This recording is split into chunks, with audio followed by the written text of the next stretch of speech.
اب میں ایک بنیادی بات شروع کرنا چاہتا ہوں کہ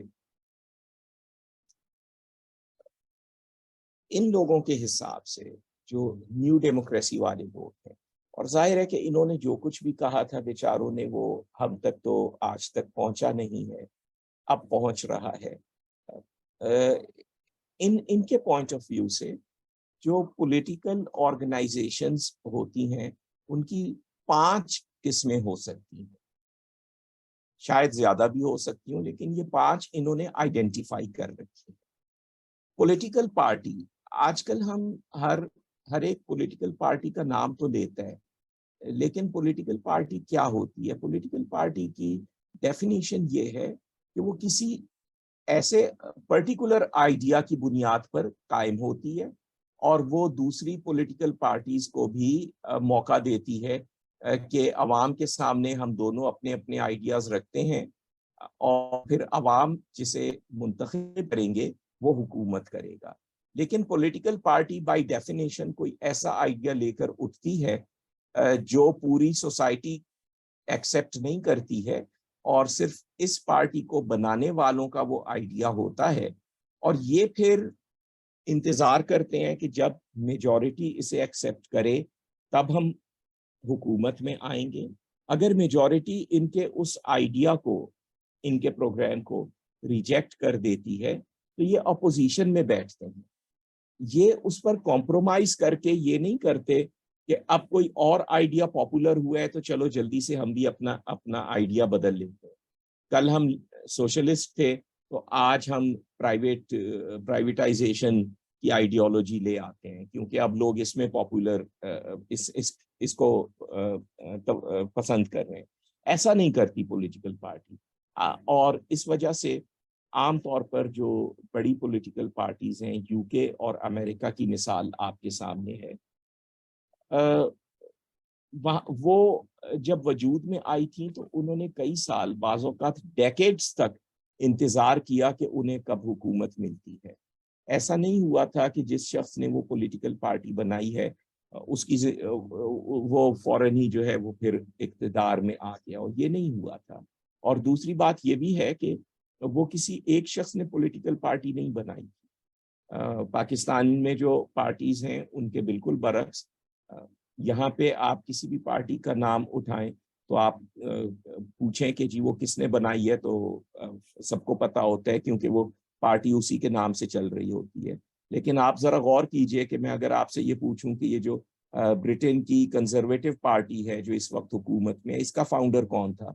شاید کسی انگریز کو بھی پتا نہ ہو۔ ان کی لیبر پارٹی جو اپوزیشن کی سب سے بڑی پارٹی ہے، اس کا فاؤنڈر کون تھا؟ کسی کو نہیں پتا، اور شاید کوئی ایک فاؤنڈر تھا بھی نہیں، پورے گروپس نے مل کر بنائی تھی۔ اسی طرح ریپبلکن پارٹی، ڈیموکریٹ پارٹی جو امریکہ کی ہیں، ان کے فاؤنڈرز کا کچھ نہیں پتا، اور ایک آدھ فاؤنڈر ہوتا بھی نہیں ان کا، پورے لوگ مل کر بناتے ہیں۔ تو یہ پولیٹیکل پارٹی ہوتی ہے۔ اب ہم نے یہ سوال اپنے آپ سے پوچھنا ہے کہ اس لحاظ سے کیا پاکستان میں کبھی بھی پولیٹیکل پارٹی بنی ہے، اور کیا پاکستان کی کوئی بھی جو بڑی پارٹیز ہیں جو حکومت میں آئی ہیں کبھی، کیا ان میں سے کوئی بھی پولیٹیکل پارٹی کی اس ڈیفینیشن پر پوری اترتی ہے؟ یہ سوال پوچھنا ہے اپنے آپ سے، اور اس کا جواب میں نہیں دینا چاہتا کیونکہ ہم ایک تعلیم حاصل کر رہے ہیں، تو اس میں تو پرپز یہ ہوتا ہے کہ آپ اپنے سوال کے جواب خود تلاش کریں۔ دوسری فارم ہوتی ہے ٹوٹیلیٹیرین پارٹی۔ یہ بھی بالکل پولیٹیکل پارٹی کی طرح ہی جنم لیتی ہے، لیکن اس میں یہ ہوتا ہے کہ اس کا ایجنڈا یہ ہوتا ہے کہ ایک دفعہ جب ہم اقتدار میں آ گئے تو پھر ہم اپنے آئیڈیا کے سوا باقی تمام آئیڈیاز کو بین کر دیں گے۔ جیسے کمیونسٹ پارٹیز ہیں، وہ یا فاشسٹ پارٹیز ہیں، نازی پارٹی تھی، ان میں سے بہت سے لوگ انتخابی عمل کے ذریعے طاقت میں آئے، اور اس کے بعد انہوں نے باقی پارٹیز کو بین کر دیا اور کہا کہ اب صحیح آئیڈیا جو ہے، چونکہ وہ سوسائٹی کو مل گیا ہے، اس لیے اب غلط آئیڈیاز کو ہم نے نہیں چلنے دینا۔ یہ ٹوٹیلیٹیرینزم ہے۔ یہ ہمیشہ ڈکٹیٹرشپ کے ذریعے، ریولوشنز کے ذریعے نہیں آتا ہے، کئی دفعہ یہ پولیٹیکل پروسیس کے ذریعے بھی اوپر آتا ہے، اور پھر وہ باقی لوگوں کو کرش کر دیتا ہے یا انہیں بین کر دیتا ہے. تو یہ دوسری قسم ہے پارٹی. لیکن دو اور قسمیں ہیں اور ہمیں ان میں سے خاص طور پر تیسری قسم کے بارے میں تو بالکل ہی کسی کو نہیں پتا. یہ علامہ اقبال نے 1908 میں اپنے ایک پیپر میں اس پر بڑی تفصیل سے بات کی تھی. الیکٹیو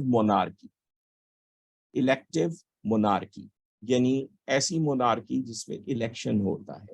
اسلام میں کربلا کے واقعے کی وجہ سے یہ اصول کبھی بھی ایکسیپٹ نہیں کیا گیا کہ باپ کے بعد بیٹا آٹومیٹیکلی بادشاہ بن جائے گا.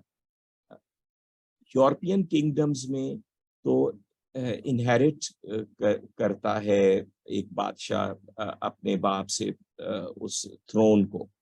اسلام میں وہ انہیرٹ نہیں کر سکتا.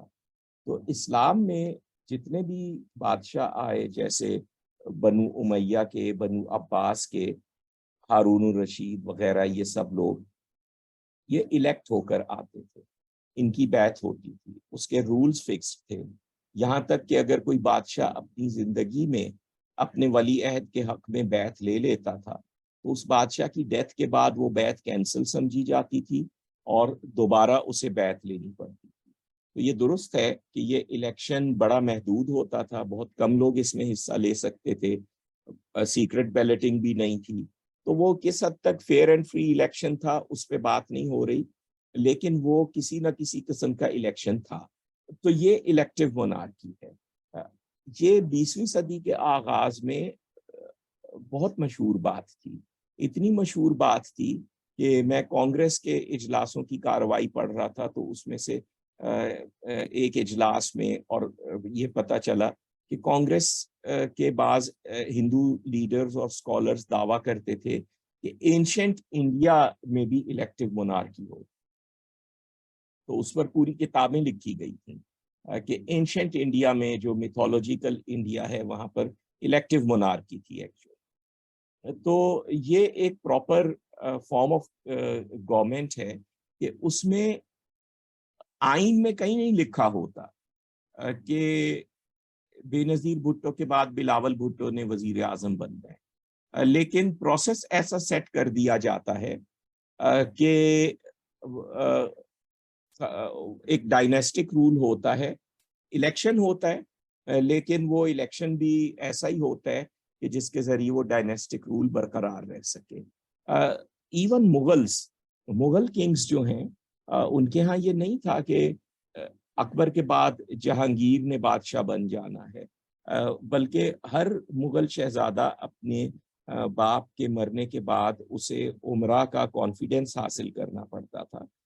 مغلوں میں یہ بہت کامن تھا کہ باپ ایک شخص کو نومینیٹ کر کے گیا، مرا ہے بادشاہ، اور اس کے مرنے کے بعد کوئی اور شہزادہ امراء کی سپورٹ حاصل کر کے آ گیا. جہانگیر اسی طرح اس کی ولی عہدی کنٹروورشل تھی. جہانگیر اپنے ایک بیٹے شہریار کو بادشاہ بنا کر فوت ہوا تھا، اس کی جگہ شاہجہاں آیا. شاہجہاں نے دارا شکوہ کو ولی عہد بنایا تھا لیکن اورنگزیب آیا. اس لیے ہمارے سامنے جو سوال اٹھتا ہے وہ یہ ہے کہ ہم جسے پولیٹیکل پارٹی کہتے رہے ہیں کیا وہ الیکٹیو مونارکی تو نہیں ہے؟ اس پر بڑے ٹھنڈے دل سے غور کرنا ہے، کیونکہ اگر ہم نے غلط نتیجہ نکالا تو قدرت خود پھر انتقام لے کر ہمیں کوئی سخت سزا دے سکتی ہے. چوتھی قسم ہوتی ہے ڈیوائن رائٹ ٹو رول، جس میں ایک پرٹیکولر پرسنالٹی ہوتی ہے اور سپیریورٹی ہوتی ہے. اس کی ریلیجس سپیریورٹی بھی ہو سکتی ہے، نسلی بھی ہو سکتی ہے کہ جی یہ شخص جو ہے اس کو اس کا حق ہے کہ حکومت کرے اور یہ حق اس سے کوئی نہیں چھین سکتا، یہ اس کا حق ہے. اب وہ حق کس بنیاد پر ہے؟ کسی بھی بنیاد پر ہو سکتا ہے. کرسچینٹی میں ڈیوائن رائٹ ٹو رول اس لیے ہوتا تھا کہ چرچ کہہ دیتا تھا کہ جی یہ جو ہے بادشاہ ہے، تو پھر وہ اس کا ڈیوائن رائٹ ہو جاتا تھا بادشاہ کا ایک اس میں. اب وہ کیا کسی نئی فارم میں سامنے آ رہا ہے؟ اگر آپ ایک شخص کے بارے میں یہ کہیں کہ چاہے کچھ بھی ہو جائے اسی کو حکومت میں آنا ہے، اور جب بھی آپ یہ کہیں کہ اس شخص نے یہ 100 ایسے جرائم کیے ہیں جن کی وجہ سے اس کا حکومت میں آنا نہیں بنتا، تو آپ کا جواب یہ ہو کہ ٹھیک ہے لیکن باقی تمام لوگ جو ہیں انہوں نے 150 کیے ہیں، انہوں نے 1000 کیے ہیں، تو مطلب آپ کا یہی ہے نا کہ آپ کے خیال میں یہ شخص سپیریئر ہے، تو اگر اس نے کوئی غلطی کی ہے تو دوسرے نے اس سے زیادہ کی ہے تو اس لیے یہ سپیریئر ہے، تو حکومت تو اسی کو ملنی چاہیے چاہے کچھ بھی ہو جائے۔ تو یہ کیا ڈیوائن رائٹ ٹو رول کسی نئی قسم میں آج کی دنیا میں آ رہا ہے؟ یہ ایک سوال ہے جو ہمیں ٹھنڈے دل سے غور کرنا ہے، تب ہم ایک انلائٹنڈ ہونے کا حق ادا کر سکتے ہیں۔ پانچویں قسم ہے پولیٹیکل آرگنائزیشن کی، جسے پاکستان بننے کے بعد سے بالکل 1953 کے بعد سے جسے بالکل دبا دیا گیا ہے پوری دنیا میں۔ یہ ہے گروپ آرگنائزیشن، جس کی بات میری پارکر فولیٹ نے کی تھی، اور قائد اعظم اسے نیشنل آرگنائزیشن کہتے تھے، ایک ہی چیز تھی۔ یہ ہوتی ہے common idea, common feeling, common will, یعنی یہ جو گروپ آرگنائزیشن ہوتی ہے یہ ان چاروں سے مختلف کوئی چیز ہے۔ مختصر طور پر یہی کہ اس میں سب مل کر آئیڈیا بناتے ہیں، اور باقی اس کی تفصیل ابھی ہم انشاءاللہ پورا کورس ہی اس کے بارے میں ہے، گروپ آرگنائزیشن کے بارے میں، تو اس لیے میں ابھی اس کی تفصیل میں نہیں جاؤں گا۔ آپ فی الحال یہ کویسچن مارک اپنے ذہن میں رکھ لیجئے کہ گروپ آرگنائزیشن کس طرح ڈیفرنٹ ہوتی ہے باقی چاروں ٹائپ کی پولیٹیکل آرگنائزیشن سے۔ ان میں سے پچھلی 4 جو ہیں یہ اولڈ ڈیموکریسی کے ساتھ چلتی ہیں، اور یہ نیو ڈیموکریسی۔ آپ حیران نہ ہو کہ ڈیوائن رائٹ ٹو رول جو ہے وہ اس میں ڈیموکریسی کہاں سے آئی۔ ہمیں ذرا اپنی میتھس تھوڑی سی ٹھیک کرنے کی ضرورت ہے۔ انگلینڈ میں Charles the first divine right to rule کے تحت حکومت کرتا تھا، اس کے بعد چارلز دی سیکنڈ نے بھی یہ کلیم کیا، اور وہاں پارلیمنٹ بھی ہوتی تھی، پارلیمنٹ بھی ساتھ ساتھ چل رہی تھی، ڈیوائن رائٹ ٹو رول بھی ساتھ ساتھ چل رہا تھا۔ وہ پارلیمنٹ تو مدر آف پارلیمنٹس کہلاتی ہے، اسی پارلیمنٹ سے باقی دنیا نے پارلیمنٹ بنانا سیکھی ہے، اور وہ پارلیمنٹ جو ہے وہ تو ڈیوائن رائٹ ٹو رول والے کنگ نے بنائی تھی شروع میں، تو اس لیے ڈیوائن رائٹ ٹو رول بالکل ڈیموکریسی میں چلتا ہے، چلتا رہا ہے، بلکہ انگلینڈ کی ڈیموکریسی پیدا ہی ڈیوائن رائٹ ٹو رول والے بادشاہوں کے ذریعے سے ہوئی ہے۔ تو اس وجہ سے یہ چاروں چیزیں جو ہیں یہ اولڈ ڈیموکریسی سے ریلیٹڈ ہے، اور گروپ آرگنائزیشن نیو ڈیموکریسی سے ریلیٹڈ ہے۔ اچھا، بعض اور چیزیں جو میری پارکر فولیٹ ہمیں غور کرنے پر مجبور کرے گی۔ مثال کے طور پر ہم یہ سمجھتے ہیں کہ الیکشن اور ڈیموکریسی لازم و ملزوم ہے، ٹھیک ہے نا؟ اگر کہیں الیکشن ہو رہا ہے تو بس اس کا مطلب ہے کہ وہاں ڈیموکریسی ہے، اگر کہیں الیکشن نہیں ہو رہا تو اس کا مطلب کہ پھر ڈیموکریسی تو نہ ہوئی وہاں پہ۔ تاریخی طور پر یہ بات بھی درست ہے۔ ایتھنز جہاں سے لفظ ڈیموکریسی شروع ہوا ہے وہاں بہت سے منتخب عہدے قرآن اندازی کے ذریعے ڈیسائیڈ کیے جاتے تھے، یعنی وہاں پر ڈیموکریسی تھی، الیکشن نہیں تھا، اور وہاں سے لفظ ڈیموکریسی آ رہا ہے۔ لفظ ڈیموکریسی انوینٹ ہی وہاں سے ہوا ہے۔ روسو جو ماڈرن ٹائمز میں ڈیموکریسی کی سب سے بڑی آواز ہے، اس نے سوشل کانٹریکٹ میں لکھا ہے کہ ٹرو ڈیموکریسی میں الیکشن نہیں ہوتے، ٹرو ڈیموکریسی کو الیکشن کی ضرورت نہیں ہوتی، لیکن چونکہ ہمارے ہاں ٹرو ڈیموکریسی نہیں ہو سکتی اور ہم صرف ڈیموکریسی کی بری اور کرپٹ فارمز ہی پر گزارا کرنے پر مجبور ہیں، اس لیے الیکشن کی ضرورت ہے۔ ٹرو ڈیموکریسی میں وہ کہتا ہے کہ قرآن اندازی ہوتی ہے۔ وہ روسو کے نزدیک ٹرو ڈیموکریسی کی پہچان یہ ہے کہ وہاں الیکشن کی بجائے قرآن اندازی ہو، اور اگر الیکشن ہو رہا ہے تو روسو کے مطابق پھر وہ کرپٹ ڈیموکریسی ہے، لیکن گزارا کرنا چاہیے کیونکہ فی الحال وہی چل سکتی ہے۔ تو یہ ہمارے ذہن میں جو متس بنی ہوئی ہیں ان کو ہمیں تھوڑا سا اور میری پارکر فالٹ آپ کو بتائے گی کہ اس کا کیا مطلب ہے، کیونکہ آج کل تو ماحول ایسا بنا ہوا ہے کہ جو ہی آپ یہ کہیں تو فوراً ذہن میں آتا ہے کہ اچھا تو پھر کیا مارشل لا ہونا چاہیے؟ جی نہیں، بالکل نہیں ہونا چاہیے۔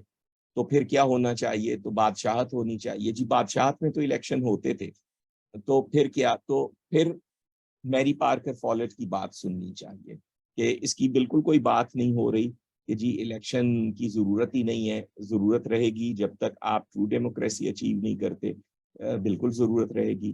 تو پھر ٹرو ڈیموکریسی کیا ہوگی؟ وہ کیا مارشل لا ہوگا؟ نہیں جی، وہ مارشل لا نہیں ہوگا۔ ٹرو ڈیموکریسی وہ ہوگی جو میری پارکر فالٹ بتائے گی، وہ ہم اس کورس میں اسٹڈی کریں۔